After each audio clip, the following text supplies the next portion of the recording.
Good evening, I'm Joe Ginger. Welcome to Veterans Day 2024 at the Canton, Illinois Senior High School.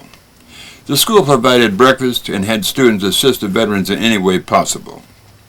I want to thank Principal Jay Valencia and staff for making it possible for me to record this program. We have a guest speaker, Colonel Stephen Rice, and many others participating in this program. I was touched by the singing of Thank a Vet by the Lincoln School students. I hope you enjoy this program. Thank you. Thank you. I'm now honored to introduce Colonel Stephen B. Rice, Director of Staff, Air Joint Force Headquarters, Illinois Air National Guard, Springfield, Illinois. Please welcome Colonel Stephen B. Rice.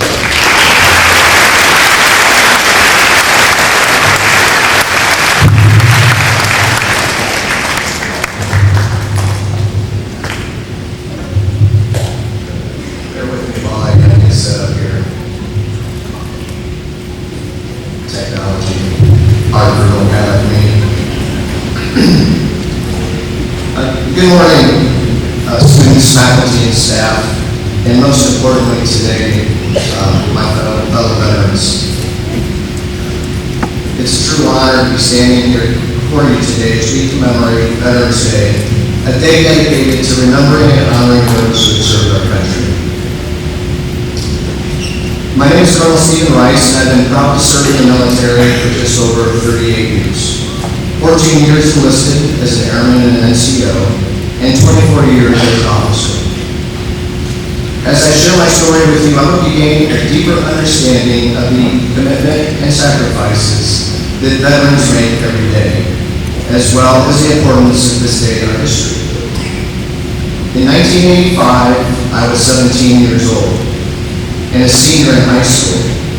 I lived 11 miles out of the country on our family farm between the small towns of Morrison and Kalita, Illinois, near Sterling and Rock Falls. In fact, if you drive north on the highway out in front of this school, you will drive straight through my hometown where I grew up. Back then, I had a girlfriend. I played football, ran track. I was in road choir and the high school musical, which was Fiddler on the Roof. I barely paid for gas money, and my mom, brother, and I cut wood each fall to heat our house at my grandparents' house. I suspect I was not much different than most of you here today. And in October of that same year, I made a decision to enlist in the United States Air Force. And I would be required to attend Air Force basic training soon after graduation. At the time, I had no idea just how much this decision would shape the course of my life. I was barely old enough to vote, but I knew in my heart that I wanted to serve my country. So 6 months after my high school graduation and only 3 months after my 18th birthday, I found myself thousands of miles away from home, stationed in Osan Air Base, South Korea, serving alongside men and women from all over the United States. Over the years, I've had the privilege of serving in or traveling to 42 foreign countries and U.S. territories, as well as all 50 states. My military service has given me the opportunity to see the world in ways I never could have imagined. But what I've come to realize is that service is not just about travel or adventure. It's about a commitment to something much bigger than yourself. It's about answering a call to protect and defend the freedoms we so often take for granted. Like some of you, I come from a long line of military service. My family has been answering that call since the founding of this nation. My family has served in just about every major conflict in American history, from the American Revolution to present day. I'm proud to say that the tradition of service continues in my family. My second son, Ethan, who graduated from Lewistown High School in 2015, served as a C-130 aircraft mechanic at the Air Guide Base in Peoria, and recently spent 4 months in Djibouti, Africa. Yes, Djibouti is a real country in Africa.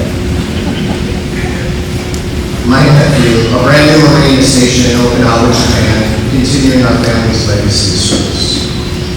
What I want to emphasize today is the sacrifice that comes with this commitment. Serving in the military can mean being away from family, missing birthdays, holidays, and other important milestones. You're separated from the people you love and care about, sometimes for months or years at a time. And yet you do it willingly because you understand the bigger picture. Because you know that your sacrifice helps ensure the safety and freedom of those you love and of future generations. For many of us, the choice to serve isn't something that comes easily. It's not about glory or recognition or something to brag about to your friends. It's about duty. The call to serve your country is one that not many are willing to answer. Less than 1/2 of 1% currently serve in our all-volunteer military. It does take courage, it takes strength, and it takes a deep love for the ideals this country stands for.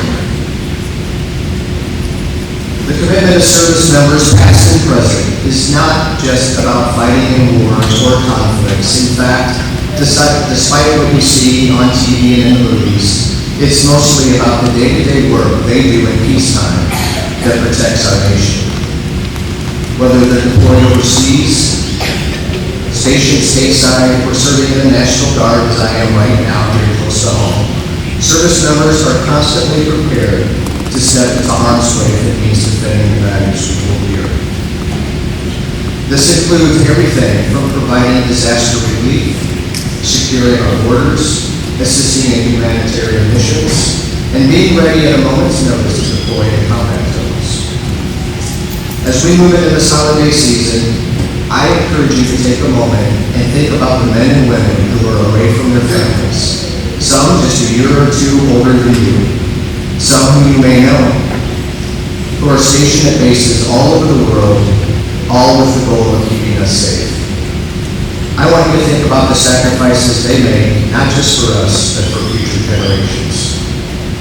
As we enjoy the peace and safety of the holidays, we do so because they are out there working tirelessly to ensure that we have that peace to enjoy. Because of them and those who all who have served, you may lay your head on your pillow each night in peace, not worried for each day like so many your age in other countries do. Serving in the military means a lot of things: discipline, responsibility, leadership, and teamwork. Perhaps one of the greatest things it teaches you is the importance of family, of community, and supporting each other. Just like Canton High School sports, when you serve, you quickly realize that your brothers and sisters in uniform become your family. You lean on each other, depend on each other, and support each other through thick and thin. For those of you who may be considering a future in the military, I want to tell you that the call to serve your country is a noble one. It's not easy, but it's worth it. The military will challenge you in ways you can't yet imagine, but it will also give you the opportunities to grow, to learn, and to continue to give back to something greater than yourself. For those of you who may not choose to serve in the military, I ask you to remember that service comes in many forms. There are many ways to give back to your country, your community, and your world. Whether it's through public service, volunteering, or simply showing kindness to those around you, we all have a role to play in making this world a better place. In closing, I ask that you take a moment to think of those who have served before us and those who are serving today. Keep them in your thoughts and prayers, especially as we enter the holiday season. Let's remember that the peace and freedom we enjoy comes with a cost that continues to be paid. And for those who have served or do serve, do so with courage, with honor, and hope and belief that they are helping to secure a better future for all of us. Before I finish, I'd like to make 2 special shout-outs. He's not here, but my youngest son, Andrew, was a music major in the marching platoon at the University of Missouri. And because of that, I learned to gain a greater appreciation for the commitment to music and passion for which we play. And as a former choir member, I appreciate the beautiful voices we hear today. Music enriches our lives in ways we don't always appreciate. Lastly, a special shout out to Miles Hoops. Is he here today? We're excited for this for you. I hope your future's bright, in everything you ever hoped it would be, but above all, follow your inner voice. It'll guide you in the right direction. Mr. Valencia, thank you for inviting me to speak today. As a citizen of this area for the last 32 years, it's my honor and privilege to live in Fulton County, and from here, like so many before me, serve my state and nation. May God bless this nation and all people here. Thank you.